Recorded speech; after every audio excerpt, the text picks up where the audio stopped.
The Deseret Book Audio Library presents Farm Wisdom for City Folks, What We Missed by Growing Up in Town. A talk by John Bytheway.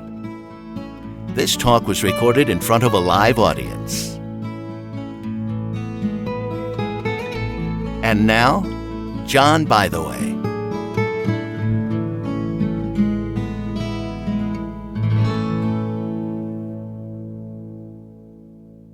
There are something like 1,300 chapters of the Andy Griffith Show Rerun Watchers Club nationwide, and my brother and I started one of the Utah chapters.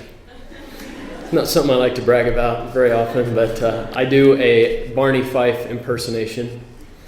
That'd be okay to do a little Barney Fife for him. Does anyone here know who Barney Fife is? 14 people, good, okay. For the rest of you, don't worry, I'm not having some sort of medical problem, okay? Barney Fife was the deputy sheriff in Mayberry for Andy Griffith, and he was kind of a high-strung guy, and he talked up really high and kind of loud, so here's Barney Fife. All right, everybody clear out, there's going to be trouble. You better lay low if the lead starts to fly. Okay, that was Barney Fife. No, that's all right. Some of you are laughing, some of you are looking like, that poor man. Someone get him help. Somewhere, right? But I thought that's so funny. They just don't make them like they used to. I never get tired of that old TV show. And every year, Deseret Book, they have an author appreciation dinner. And one time, Sherry Dew, the CEO, said, "Will you come out at the beginning and do Barney Fife? I mean, come like in a uniform and stuff, and do Barney Fife, and just let everybody know this isn't a church meeting. We're going to laugh and have fun, right?" And when Sherry Dew says jump, I said how high, you know? And so I went to the DI and found old Army clothes. I went on the internet, I found a Deputy Mayberry patch, everything, the badge. I came with the hat, I was decked out. 2 days before this thing happened, I discovered that 4 members of the Quorum of the 12 would be there. I thought, I don't want to do that in front of 4 apostles. I'd like to be a member of the church on Monday, right? And I said, "Sherry, you didn't tell me all those guys." Oh, they'll love it. Just come and do it. So in the middle of the dinner, I left and went and changed backstage, and I came out as Barney Fife, and they played the music just as I was walking out, so they would know who it was. And I came out, and President Packer was like that far away, and I love President Packer, but I'm scared of him. And I put the hat on, and I did my little Barney Fife thing. "Now, if there's any trouble, we're going to nip it in the bud, or I'll make my whole body a weapon." Right? And did that whole thing, and it just felt like a complete idiot, which is obvious. And finally I was done, and I left. And about 3 days later, Sherry called me on the phone. Said, "I just got a call from President Packer." She said, and he just called to say thank you for having Donna and I there. It was great, and we had a lot of fun. And somewhere in the conversation, he said, "Who was that deputy?" And I don't even want to know what Sherry said. I don't know what she said. I don't know what she said. But she told him, and President Packer made my millennium. He said, "Well, sometime when I'm having a bad day, I'm going to have him come and arrest me and take me to Mayberry." Woohoo! So I thought, still be a member of the church. Okay, good. Anyway, I have kind of an odd topic. It's just something I've really been wanting to talk about, and so I hope you'll indulge me a little bit. But it's something I've worried about a lot, about my own children. And so I hope you don't mind. But I actually presented this at EFY yesterday, and I asked them this question: why do we have summer vacation? It's amazing, because most of them didn't know, but a couple of them did. Oh, June, July, and August. Well, that was when the kids went home to work on the farm, and then they'd come back to school after the harvest. And we think of summer vacation. For them, school was a vacation, because it was such hard work on the farm. How many times have you heard a talk in general conference that started like this? "Well, I was raised on a farm." And then there's this awesome lesson, you know? You've never heard one called Wisdom of the Bowling Alley, or "I learned this at the Nickelcade." You know, you've never heard anything like that. But you hear these ones about, "I grew up on a farm," and this awesome story follows. And it made me really think about that. And apparently more than just me have thought of it. There was a man named Roscoe who was an old farmer, and he moved to the city, took his kids to the city. And then he started noticing about his kids. They were indoors all the time. They were indoors for school. They were indoors when they came home. And he wrote in his journal one night that I regret my children are missing important things because essential, important education is outside. And he kept harping on that with the children. You're missing it because essential, important education is outside. And finally, he got so nervous that he moved his children back to the farm. And he put an arch over the entrance to the farm. And instead of saying important, essential education is outside, he just put the first letters, E-I-E-I-O. The man's name was Roscoe McDonald, and old McDonald had a farm. E-I-E-I-O. The only thing wrong with that story is I totally made it up. That's not really true. But I wondered about that. What is it about the farm? What did I miss? This is fascinating. I did some research. Heber J. Grant. He said, I've often remarked that but for the splendid characters that come from the farms to the cities would die of their own immoral weight. Oh, that's comforting. The larger the city, as a rule, the greater the amount of crime. The more a man loves the farm and lives on it, the healthier in spirit and body he is. And I thought, oh, great. Grew up in the city. Here's President Benson. The country is a good place to rear a family. It is a good place to teach the basic virtues that have helped build this nation. Young people on a farm learn how to work, how to be thrifty, how to do things with their hands. It has given millions of us the finest preparation for life. Sorry for the rest of you. Right? Really, I thought, I missed something here. One of my recurring nightmares, have you ever had this one? One of my recurring nightmares that I've had a dozen times. I'm back at college, and suddenly it's about time for finals, and I remember I signed up for another class and I forgot to go. And it's usually an English class. Right? And I had forgotten to go. Have you ever had that one before? I get that all the time. I wake up, oh man, I'm so glad, but I thought I had this class that I've been missing, and I feel like I have missed Farm Wisdom 101. Because all these people get up in these talks and talk about stuff like this. This is from the book of Helaman. Came to pass in the 49th year of the reign of the judges. There was continual peace established in the land, all save it were the secret combinations, which Gadiant the robber had established in the what? The more settled parts, in other words, the cities of the land. Right? I mean, if you're going to hide some organized crime, what's easier to do it? Salt Lake or Heber? Yeah, hide it in the big city. I was fascinated by that whole idea. So, what did we miss by not growing up on the farm? Maybe some of you did. And as I've read these talks, I've decided there were 5 things. And by an amazing coincidence, they happen to spell the word wheat.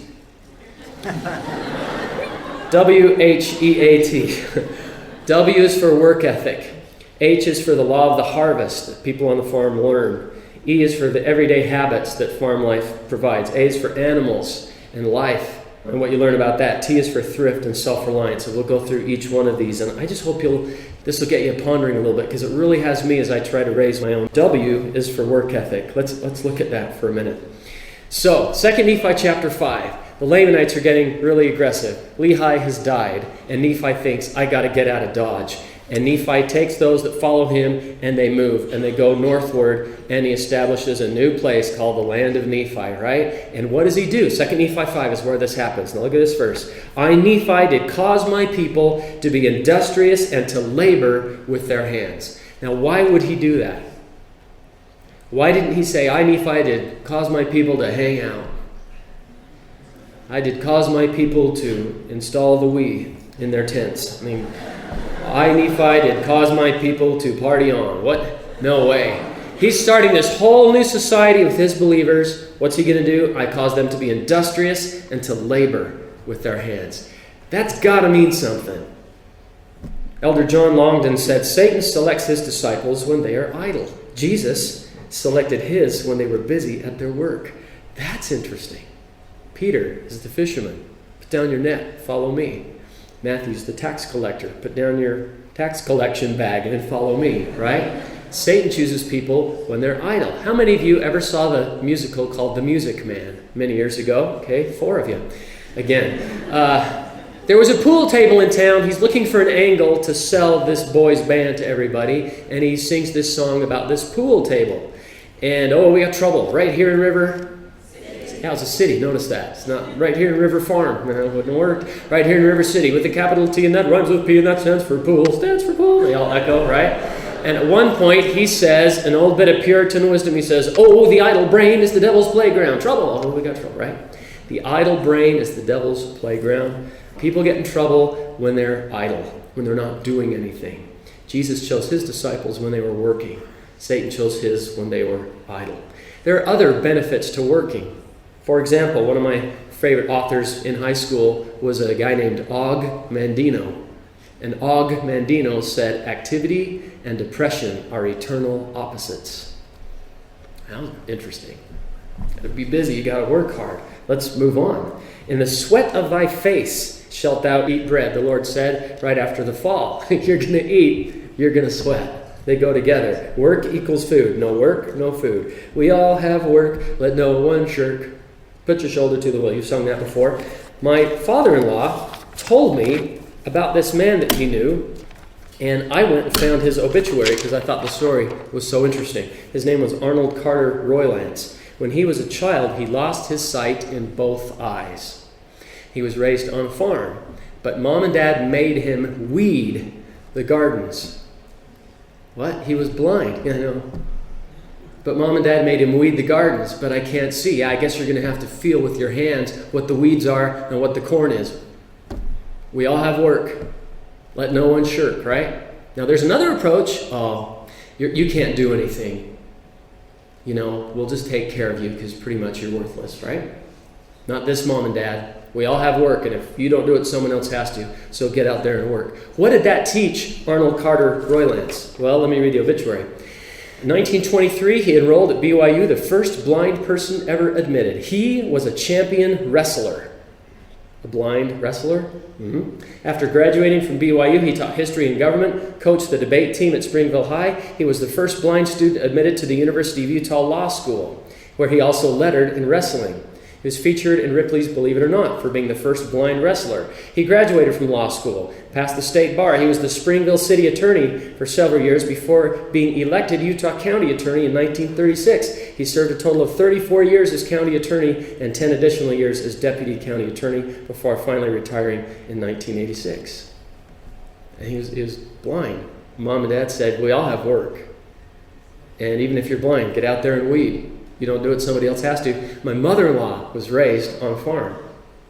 I was asking her, what ideas can you share with me about that? She said, well, I was raised in a place called Fountain Green, Utah. Anybody heard of Fountain Green?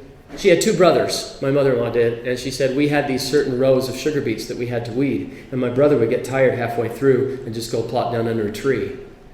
But nobody knew until a few weeks into the season, and every 3rd row of beets had all these weeds in it.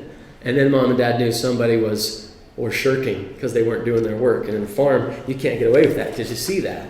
We all have work, let no one shirk. Yeah, we are amusing ourselves to death. We're kind of switching from a work ethic to maybe an entertainment ethic, Got to be amused all the time, which can be kind of dangerous. I worry about it for my own children. That's why I'm talking about it tonight. Section 75, verse 29. Let every man be diligent in all things, and the idler shall not have place in the church, except he repent and mend his ways. Wow.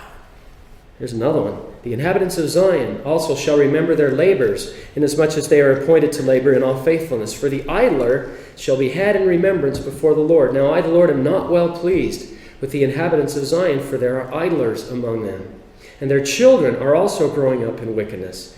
They also seek not earnestly the riches of eternity, but their eyes are full of greediness. Now, that just kind of makes me alarmed to think I've got to make sure I teach my boys, my daughters how to work, right? Because they'll need it. They'll need it in their... Elder Christofferson, General Conference in October, he said, God has designed this mortal existence to require nearly constant exertion. Hard-earned achievement brings a sense of self-worth. Work builds and refines character, creates beauty, and is the instrument of our service to one another and to God. The consecrated life is filled with work, sometimes repetitive, sometimes menial, sometimes unappreciated, but always work that improves, orders, sustains, lifts, ministers, aspires. Here's a little lighter one. I really like this one. President Hinckley. I believe in the gospel of work. Ever heard it called that before? There is no substitute under the heavens for productive labor. It is the process by which dreams become reality. It is the process by which idle visions become dynamic achievements. Now, I love President Hinckley. Listen, we're all inherently lazy. And that's where you go, wow, he is a prophet. You got that right. We would rather play than work. We would rather loaf than work. A little play and a little loafing are good. That is one of the reasons you are here. But it is work that spells the difference in the life of a man or woman. It is the stretching our minds and utilizing the skills of our hands that lifts us from the stagnation of mediocrity. I didn't read his biography. I listened to it. I had it on 4 cassettes. And boy, when I was done, I thought, all right, I got a new hero. And it was President Hinckley. You know, we got to install a new furnace. Well, if that guy can do it, I can do it. So he'd do it himself. We got to build an addition to the house. Well, if that guy knows how to do it, I can do it. And President Hinckley would do all these things himself. And boy, talk about a calling where you never retire, right? Worked harder than most of us flying around the world as the president of the church. My first counselor told me that he knew a bishop who said this: I identify my future leaders by noticing who are the last people to leave the building after a ward function. I told the teenagers a couple of days ago, please go to service projects. You will learn more about the guys and the girls in your ward at a service project than you probably will in the classroom. Watch who works. Watch who hangs out by the refreshment table. You know, decide who you want to date by who's out there working and getting into it and enjoying it. And has chosen to say, I can work and I can have fun. Well, I'm doing it too.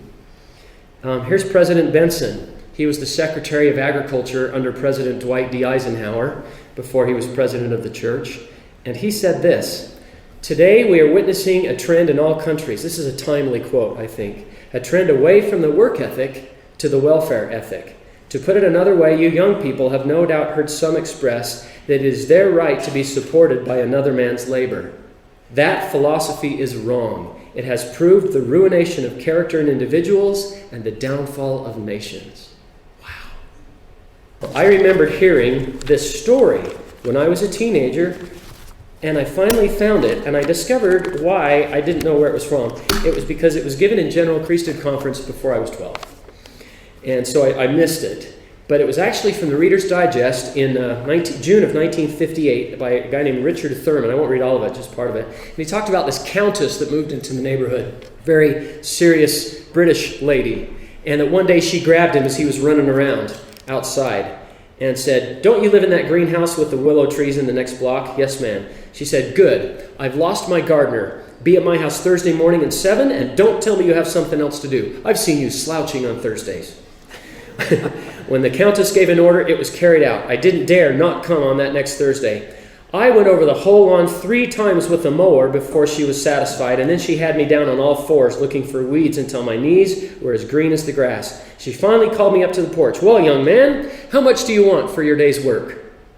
I don't know, 50 cents maybe. Is that what you figure you're worth? Yes'm, about that. Very well, here's the 50 cents you say you're worth, and here's the $1.50 more that I earned for you by pushing you. Now, I'm going to tell you something about how you and I are going to work together. There are as many ways of mowing a lawn as there are people. They may be worth anywhere from a penny to $5. Let's say a $3 job is what you did today, except that you'd have to see something of a fool to spend that much time on a lawn. A $5 lawn, well, that's impossible. So let's forget about that. Now, then each week, I'm going to pay you according to your own evaluation of your work. I left with $2 richer than I remember being my whole life. So each Thursday he'd come back. Skipping down a little bit, he said, each Thursday for the next 4 or 5 weeks, I varied between a $3 and a $3.50 job. The more I became acquainted with her lawn, places where the ground was a little high or a little low, places where it needed to be clipped short on the left or left long on the edges to make a more satisfying curve along the garden, the more I became aware of just what a $4 lawn would consist of. Each week I was resolved to do that kind of job, but by the time I had gotten to about a $3 job, I was too tired to even remember having the ambition to go beyond that. So one day she said to him, you look like a consistent $3.50 young man. But it started to really bother him. And he thought, I wonder if I could ever do a $5 job. And I don't know about you, but I have always remembered this story. Have any of you heard it before? Raise your hand. I'm just curious. Maybe about a little less than half of you. So he was determined, I am going to earn $5. And I've never forgotten this, so I'll read it this time. So I mowed 4 times, 2 times lengthwise, 2 times across, until the lawn looked like a green velvet checkerboard. Then I dug around every tree, crumbling the big clods and smoothing the soil with my hands, then finished with the edger, meticulously lining up each stroke so that the effect would be perfectly symmetrical. I carefully trimmed the grass between the flagstones of the front walk. The shears wore my fingers raw, but the walk never looked better. Finally, about 8 o'clock that evening, he had come early in the morning, it was all completed. I was so proud I didn't even feel tired when I went up to her door. Remember that sentence. "Well, what is it today?" she asked. $5, I said, trying for a little calm and sophistication. $5? You mean $4, don't you? I told you a $5 lawn job isn't possible. Yes, it is. I just did it. Well, young man, the first $5 lawn in history, it certainly deserves some looking around. We walked about the lawn together in the light of evening, and I was quite overcome by the impossibility of what I had done. "Young man," she said, putting her hand on my shoulder, "what on earth would make you do such a crazy, wonderful thing?" I didn't know why, but even if I had, I could not have explained it in the excitement of hearing that I had done it. "I think I know," she continued, "how you felt, because the same thing happens to almost everyone. They feel this sudden burst in them of wanting to do some great thing. They feel a wonderful happiness, but then it passes because they have said, 'No, I can't do that. It's impossible.' Whenever something in you says it's impossible, remember, take a careful look and see if it isn't really God asking you to grow an inch or a foot or a mile so that you may come to a fuller life." That's a great story. I don't know if you'll ever have that same feeling that this young man had at the end of playing video games, at the end of watching a movie. But this feeling, and we'll come back to it, I have a great quotation from Margaret Thatcher. And I've never forgotten that story, the $5 lawn job. And that kind of work ethic that I worry, am I teaching that to my own kids? You want to find that, that's in your October 1973 General Conference, which, because they were delayed back then a few months, came out in the January 74 Ensign. Find it online. Okay, brother, by the way, that's really good, but you know what? There are drug dealers who work hard. Yeah, that's probably right. Write their names down. I'll call the county sheriff later, right? So this verse of Scripture helps me because it's not just hard work by itself is not a virtue. It's what you're working at. So here's Jacob in 2 Nephi chapter 9. "Wherefore do not spend money for that which is of no worth, nor your labor for that which cannot satisfy." Ask somebody about missionary work and how satisfying that is compared to almost anything else. "Hearken diligently unto me, and remember the words which I have spoken, and come unto the Holy One of Israel, and feast upon that which perisheth not." Now listen to this new diet plan here. "Neither can be corrupted, and let your soul delight in fatness." Hey, stick that one on the fridge, huh? That sounds good. So don't spend your labor for that which cannot satisfy. I thought that was interesting. W is for work. Okay, next. H is for law of the harvest. And this is something that you experience on the farm. Listen to the power of this scripture right here. "Be not deceived." That's strong. "God is not mocked." That's strong. "Whatsoever a man soweth, that shall he also reap." Another way to say it is you've got to give something to get something. And getting something for nothing is contrary to the law of the harvest. 2 days ago, I was talking to the EFY youth, and I said something about this, and this young lady raised her hand. I mean, this teenager made this great comment. And she said, what happened in the early days of America is a lot of people ran to California to try to get on the gold rush and to try to strike it rich with very little work, while farmers were out there every day doing what they had to do. And I remember hearing some guy talk about a prospector mentality compared to a farm mentality.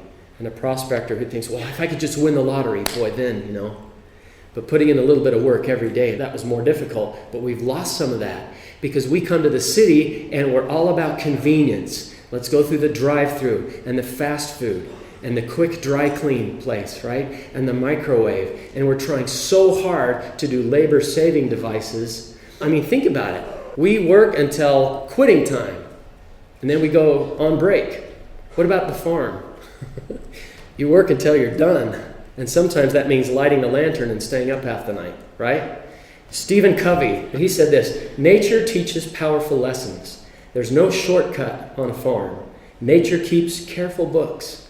Nature teaches honesty, which is called the foundation of all virtues. It is good for children to have chores in nature or in any area where natural laws plainly govern. And one of the things he does in a lot of his, business workshops is he compares school to the farm. School, he talks about cramming. Anybody crammed for a test?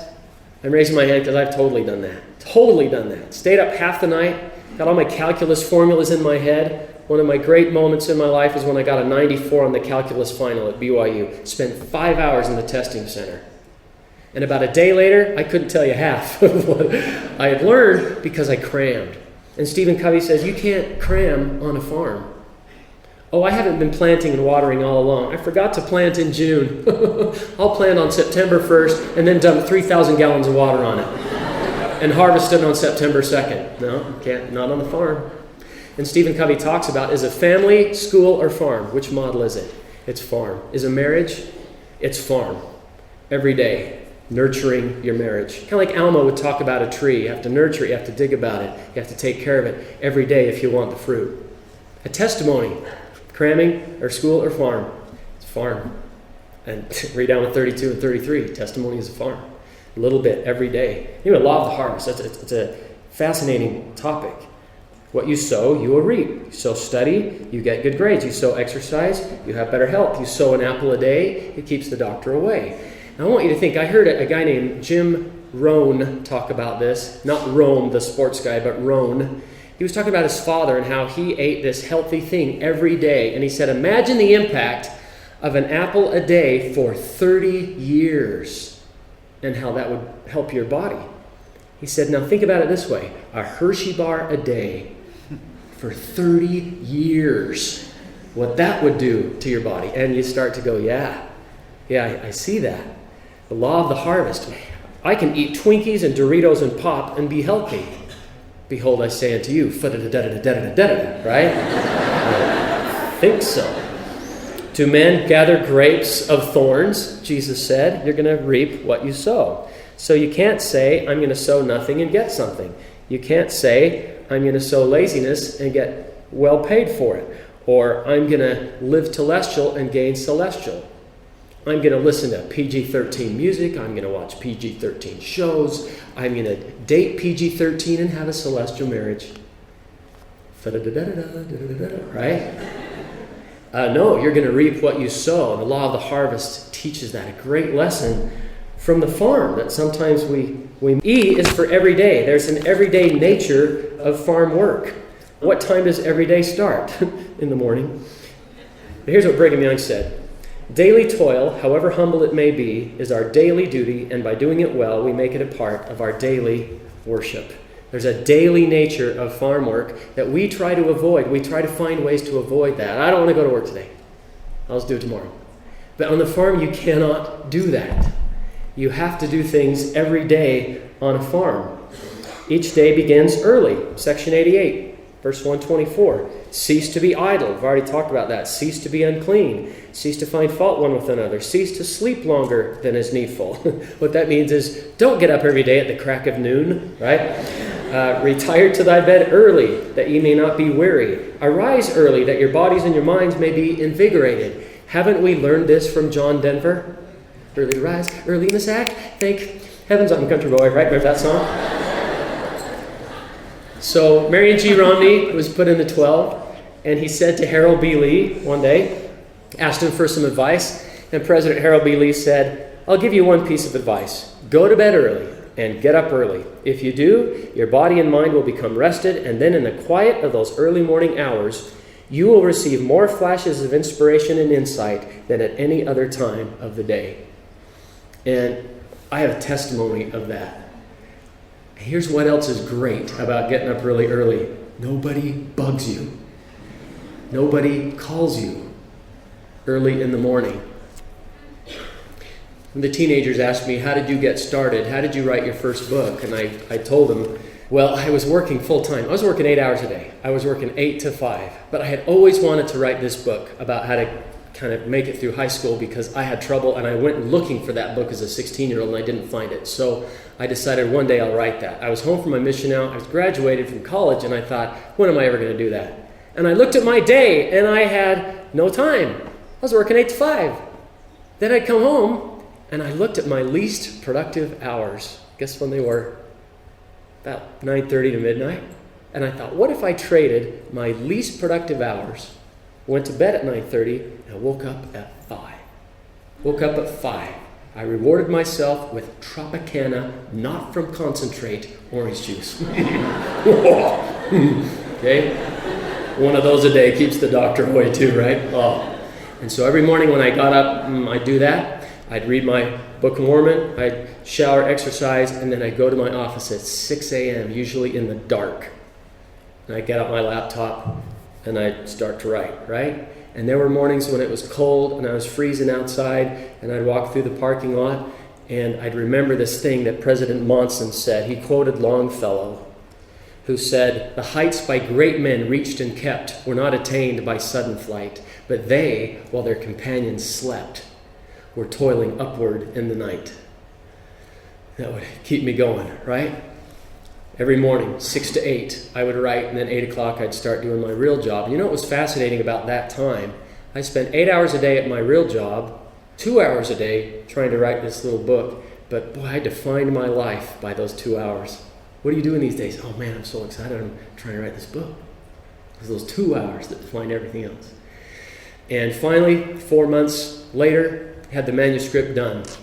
Sent it up to a publisher. I'm not going to tell you the book because that's not what I'm telling you this.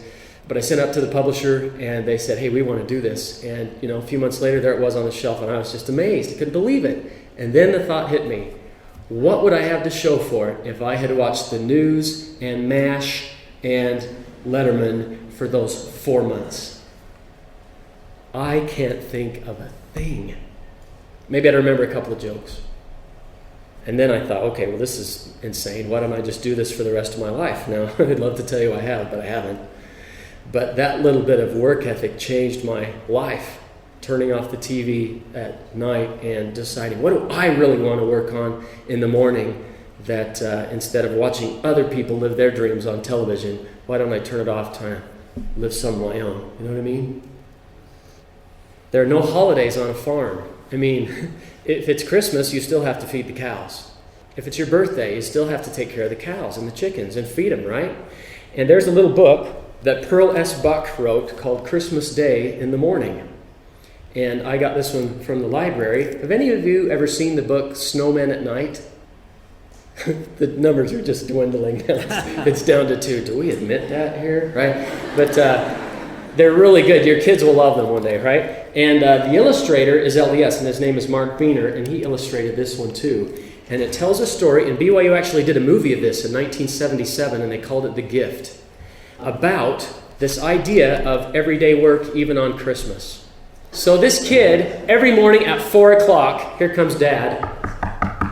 Son, get up. Come on, we got to go take care of the farm. 4 o'clock in the morning. And he just hated it. But one morning he heard his dad talking to his mom, and his dad said to his mom, he's growing so much in these teenage years, and I just hate to bother him, but he needs to learn how to work. And his mom said, yeah, he really does. And he said, I overheard that, and for the first time I thought, my dad loves me, my dad cares about me. And ever after that, he was trying to think, what can I give my dad for Christmas? What is the perfect gift for Christmas? And one day he thought of it. I will do the chores on Christmas Day. Even Christmas Day, cows have to be fed. So he got up, and he was so excited he kept waking up, every 10 minutes looking at the clock. Finally, he gets up at 1:45, gets dressed, and goes down and goes into the barn and sees the cow sitting there. He said the cow looked surprised, which I thought was funny because they have the same expression all the time, right? But the cow looked surprised. Moo? Right? No, but moo? So I said, I came in, I said hi to Bessie, the cow, or whatever the cow's name was, and milked the cow, put the milk in the tall cans, put the canvas fabric over it, got the hay for the horses, did everything he was supposed to do. Finally, it's almost 4 o'clock. He's running. He said that milking cows, suddenly it was fun. He didn't even think about that he hated it because he was so excited because this was a gift for his dad, right? And he said, it didn't even seem like work. And I ran and I jumped into my bed right when my dad's light went on. And he came over just like always. Son, time to get up. I know it's Christmas, but we still got to do the work. And he says, oh, I'll be there in a minute. He's just laughing to himself. And he hears his dad go down the stairs, open the door, he walks out to the barn, and you just imagine the feeling he has. He's just giddy. He's just laughing. He's looking at it. He's seeing it right now. Dad walks in, opens the door. There's the cow again. Again? It's only been like 2 hours, right? He looks and he lifts up the canvas and he sees all the milk there, and he sees the horses taken care of. Closes the barn door, goes back in the house, walks into his son's bedroom, and says, son, nobody ever did a nicer thing. He says, you know, this is the first time I'll ever be able to watch the girls come down the stairs on Christmas morning. I was always out in the barn. Let's go together. So dad and son go down and sit on the couch and watch when the girls run down the stairs. Best gift I ever had, son. I just share that with you because it's a great story, and because even on Christmas Day, work has to be done. But here it was a great gift for his father. Pearlesque buck, Christmas Day in the morning. And on the farm, every day things have to be. Animals. So I talked to my mother-in-law. I said, what is it about animals? Because I was thinking, well, you witness life and death. You see these mileposts in the plan of salvation with animals. And I said to my mother-in-law, what can you tell me about animals on the farm? And you know what she said? I did not see this one coming. She said, sacrifice. And I was like, did you sacrifice your animals? I said, no, not that kind of sacrifice. She said, yes. No, she said, animals, you take so much care of them and they don't say thank you. And you sacrifice for those animals and they never say thanks. They just murder, right? They don't say thank you. And she said, I learned that with animals. That they don't, but you also have a respect and appreciation for life. Because you watch the chicks grow. You watch them become chicks. You watch them become chickens. And then you eat them, right? And you have a respect for that. You don't want to waste that. And she told me about that. Also, I just thought it was interesting, some of the farm wisdom from animals that I read in a little book. Your fences need to be horse-high, pig-tight, and bull-strong. This one, do not corner something you know is meaner than you. Always drink upstream from the herd. I'm not even going to explain that one. You'll notice a couple of verses in Proverbs. Be thou diligent to know the state of thy flocks, and look well to thy herds. I mean, God cares about animals. Noah, I'm going to flood the place. You need to get 2 of every animal, right? A righteous man regardeth the life of his beast. One of my favorite stories ever from General Conference. Sister Jane Malin got up in conference. She said, I was raised on a farm. And here comes the story, right? Many of our ewes, EWE, were killed in a terrible storm. And my father said to my brother and I, I'm giving you these 350 lambs to raise. And if you will raise them, we can sell them in the fall and you can have all the money. And she thought, we are going to be rich. And she and her brother started taking care of these lambs, or trying to, but she discovered they had lost their mothers and they did not know how to eat. And she said, we tried to make a trough and pour milk in it, and these lambs would not eat. We pushed their faces into it, and they would taste it. But they had food all over the place, but one by one they were starving to death.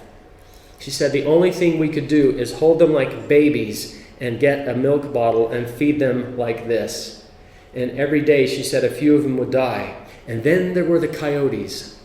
We'd hear them howling at night, and they would come down and kill a few lambs. And she said, we forgot all about being rich. All we wanted to do was save our lambs.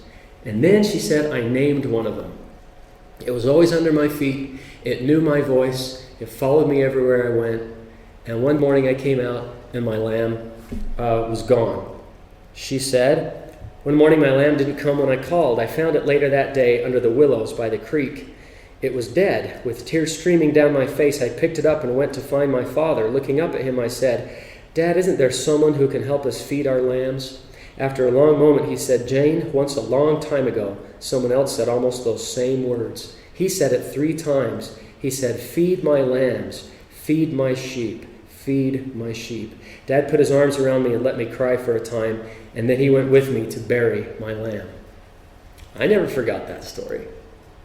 She would talk about how the lambs would run away, and if one ran away, the others would follow. She said, that's the way it is with sheep. In fact, it reminded me this animals part. This little boy was in school, and the teacher said, "Okay, Tommy, if you have 20 lambs and there's a hole in the fence and one lamb escapes, how many do you have left?" And Tommy said, "None." And she said, "No, Tommy, you have 19. Obviously, you don't know arithmetic." And Tommy said, "No, teacher, I know arithmetic. Obviously, you don't know sheep." Because what happens if one escapes? They follow it. That's what Sister Malin said. That's the way it is with lambs. If one runs away, they'll all run away. So you can learn a lot from animals on the farm. I missed that. I didn't grow up on the farm. Thrift and self-reliance. And maybe this is part of growing up during the Depression, too. But first of all, let's talk about thrift. I hear my grandpa saying this: use it up, wear it out, make it do, or do without. But I want it, right? Eat what you can what you can't. Oh, was that my grandparents, Ethel and Vernon? Holy cow. Every time they went somewhere, in the trunk, there were like 12 bottles of apricots, Everywhere they went with them, they had them. "Here, want some of these apricots," right? Eat what you can what you can't. I ate those for breakfast. Oh my goodness, I almost turned into an apricot. The worse it smells, the better it works, Grandpa used to say. In fact, one time there was a big cow pie there, some manure, and I said, "That's gross." And my grandpa said, "That sure stinks pretty." "Does not. It came out of that cow." Right? Grandpa Jarman also, anytime he saw a nail on the ground, didn't matter if it was bent, "Oh, look at that," pick it up, he'd take it. He'd spend 15 minutes on a nail with the hammer, twisting it around and straightening it out. "That's a perfectly good nail. I can use that," right? It happens to people that grow up during the Depression. I watched my grandpa eat an apple once, and I mean eat an apple. Like all of the apple. Like the core and the seeds. Oh, they're tasty, right? And Grandpa, growing up during the Depression, he told a story once that I will never forget. He snuck down the stairs trying to catch Santa Claus, right? And there was Mother putting his only gift in his stocking. And Mom was weeping because it's all they had that year. And his gift was an orange. That was it. I'll never forget that. What Grandpa said, my dad, oh my goodness, grew up during the Depression. See nuts or bolts or screws or washers on the ground? "Oh, hey, look, perfectly good. Look at that." Put them in his pocket. We had these 2 cans, still have them, in my dad's workshop at home that he'd put inside these big cans. And he'd put all these in there. Whenever there was a home repair or a bicycle repair or something, Dad would put newspaper down and he'd dump that. It was heavy. Dump that whole thing out. Let's see. Oh, that's not the right size. No, this was. I'm like, go to Home Depot. Right? Dad's like, "Oh, that's not the right size. That's not this. Hey, see, we found one. Hey, look at that right there. Free." And we go and fix whatever.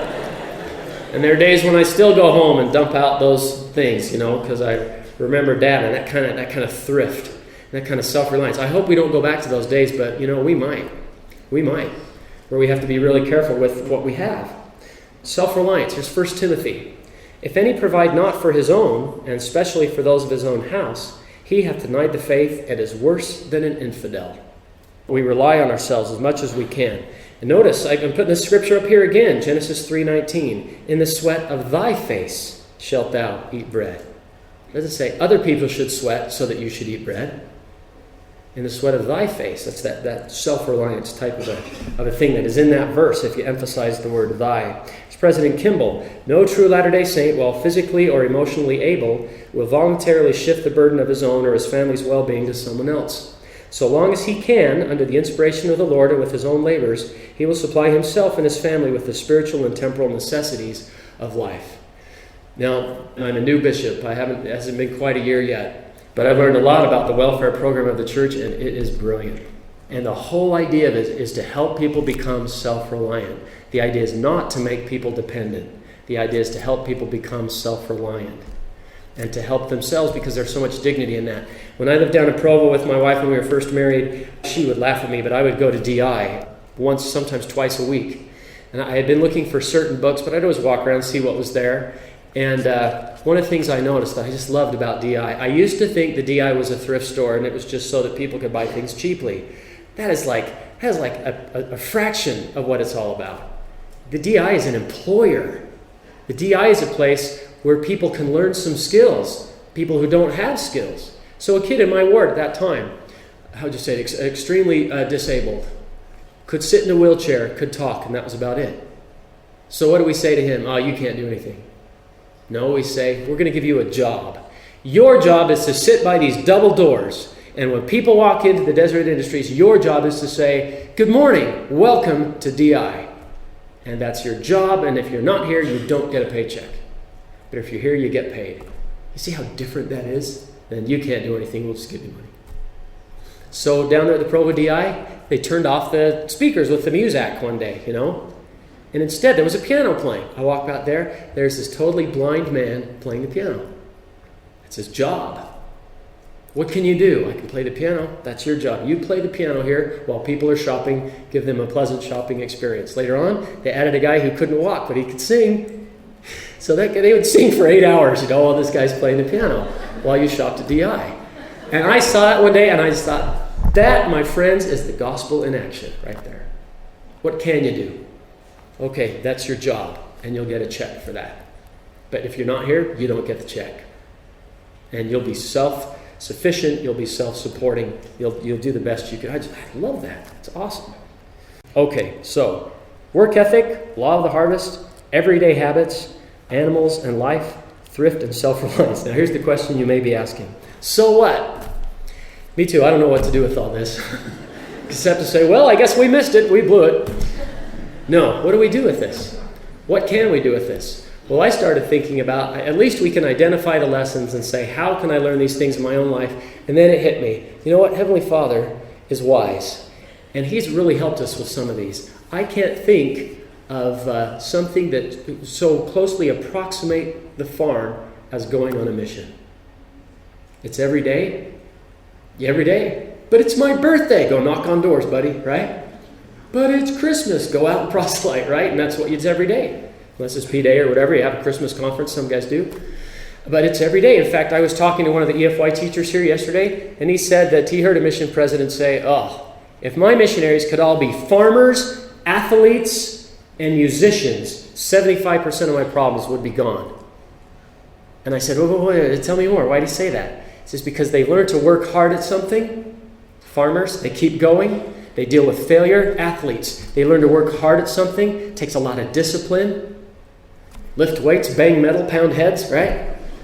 A lot of discipline. It's every day. Musicians, they learn every day to practice even when they don't want to, even when they don't feel any progress coming. I had farmers, athletes, and musicians. I thought, I got to write that down. That's interesting. Some everyday things that we can do. One thing we can do is we can try to have a new attitude about work instead of trying to get out of it. This is what Margaret Thatcher said. I love this statement. Think of a day when you were supremely satisfied at the end. It's not a day when you lounge around doing nothing. It's when you had everything to do and you did it. And that's true. People get bored when they sit around doing nothing. I had a book years ago called Money for Nothing about people who won the lottery and how some of them, they said things like, you wouldn't believe this. They said, this is the worst thing that has ever happened to me. They won $1 million and they said that? Yeah, some of them did. And what happened to so many of them that they quit their job. I'd say goodbye to the boss, man. 2 weeks later, they were out getting another job because it was driving them crazy, having nothing to do. Notice how many times in the story of the creation that God looked down and said, that's good. Moses 2:31, I, God, saw everything that I had made, and behold, all the things which I had made were very good. Have you ever worked really hard on something and just felt that kind of satisfaction because it wasn't easy? It was a $5 lawn job. My wife bought me a banjo for my birthday because I'd always played the guitar, and I've loved the banjo. Andy Griffith show, right? And I listened to Foggy Mountain Breakdown, and I thought, I will never be able to play that. But Henry Ford said, nothing is particularly difficult if you divide it into small jobs. Do you think I could find the first note of Foggy Mountain Breakdown, just one note? Think I could find the second note and play the two of them in a row? Think I could play the first and the second and the third note and play them in a row? Okay, 1, 2, 3, 4. How about 5? Will you indulge me and I'll show you a little movie? No, be patient.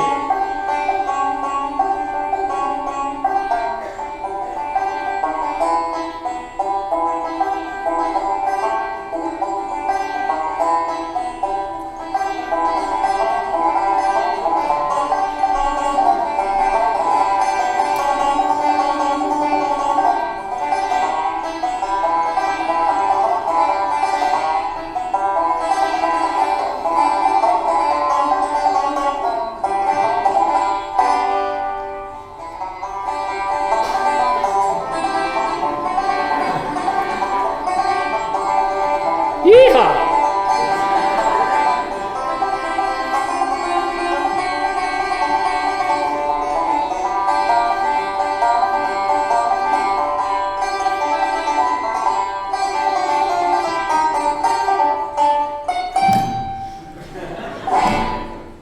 Thanks for indulging me. That's one of those things that I just thought, I will never be able to play this. And then I decided, all right, every night, instead of watching TV, I'm going to learn this stupid song. It took me forever to get fast enough. I don't know what it is. It took me forever to get my fingers to go fast enough to play some of those, and it's still not perfect. You could hear that I'm not quite got that rhythm real smooth, but that was an accomplishment for me. And what would I have to show for it had I just watched TV during the same amount of time? Yeah, can't think of a thing. Now let me close with this analogy you've probably heard before to talk about a way to apply farm wisdom.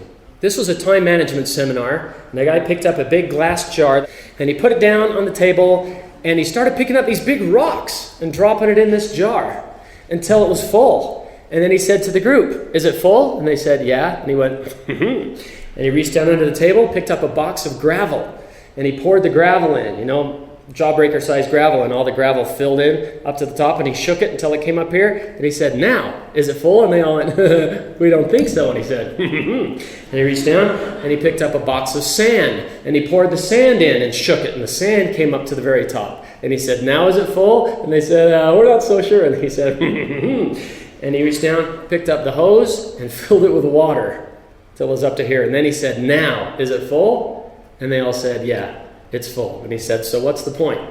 And they said, "We get it. No matter how many things you have to do, you can always fit more things into the gaps." And he said, No.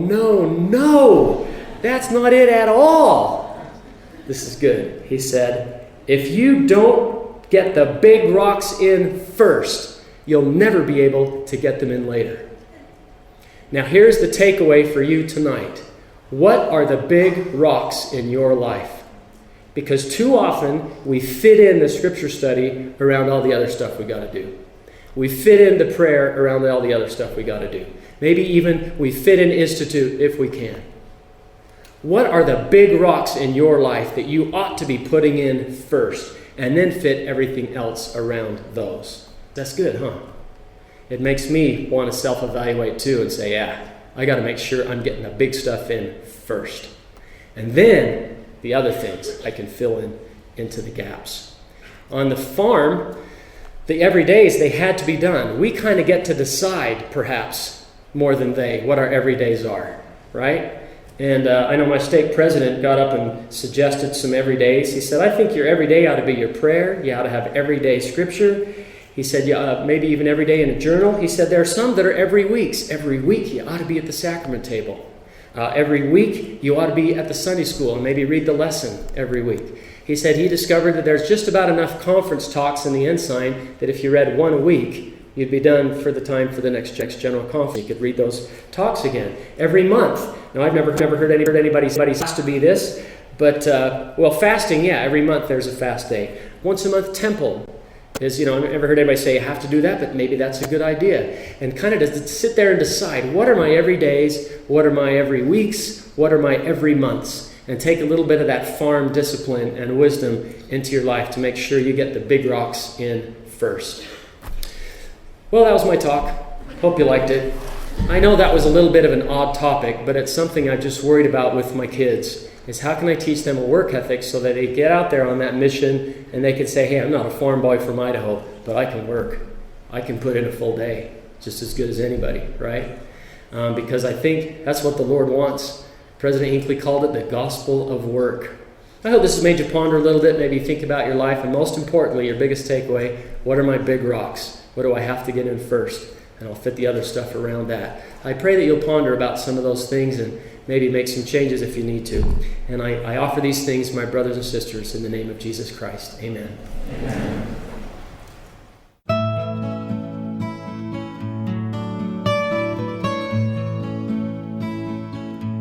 This concludes this presentation of Farm Wisdom for City Folks, What We Missed by Growing Up in Town, a talk by John Bytheway. Recorded by John Bytheway. Produced by Kenny Hodges. Executive producer Chris Schobinger. This has been a production of the Deseret Book Audio Library.